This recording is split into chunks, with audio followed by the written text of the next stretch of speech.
অধিকার অনুযায়ী আমরা রাজপথে নেমেছিলাম, কিন্তু ব্রাহ্মণবাড়িয়ার 6 জন ছাত্রকে এই আওয়ামী সরকার 2001 সালে শহীদ করেছিল। কিন্তু গণতন্ত্রের বিষয় 2001 সালে আমরা যখন 2001 সালে এই 6 শহীদের রক্তের উপর দিয়ে একটি সরকারকে ক্ষমতায় বসিয়েছি, দুর্ভাগ্যজনক হলেও সত্য, এখন পর্যন্ত ওই ব্রাহ্মণবাড়িয়ার 6 শহীদের বিচার আমরা পাইনি।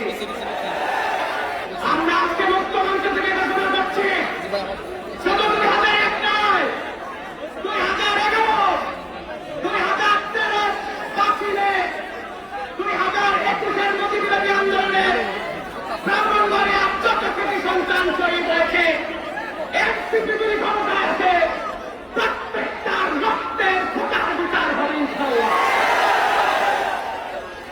আমাদের এই ব্রাহ্মণবাড়িয়ায় আমরা জানি চাষিবাদ বিরোধী আন্দোলনের কারণে ব্রাহ্মণবাড়িয়াবাসীর বিপ্লবী ভূমিকার কারণে বিগত 16 বছর ওবায়দুল মুস্তাকিম কিভাবে আমাদের উপর চরম নির্যাতন নিপীড়ন চালিয়েছে। আমরা স্পষ্টভাবে বলছি, এই অন্তর্বর্তীকালীন সরকার ক্ষমতায় বসেছে ছাত্র জনতার রক্তের উপর দিয়ে বিগত 16 বছরের রক্তের বিচার ওবায়দুল মুস্তাকিমকে বিচারিক প্রক্রিয়ায় ফাঁসির মাধ্যমে দিতে হবে। আমরা স্পষ্টভাবে বলছি, জাতীয় নাগরিক পার্টি এনসিপি জনগণের রাজনীতি করে। আমাদের আহ্বায়ক তাহির ইসলাম তিনি একটাবার ঘোষণা দিয়ে শুধু দেশকে দ্বিতীয়বার স্বাধীন করেন নাই, ক্ষমতার কাতার থেকে জনতার কাতারে নিয়ে এসেছেন। আমরা এই নেতার নেতৃত্বে বিশ্বাস করি, আমরা তাদের ব্যবস্থা রাখি।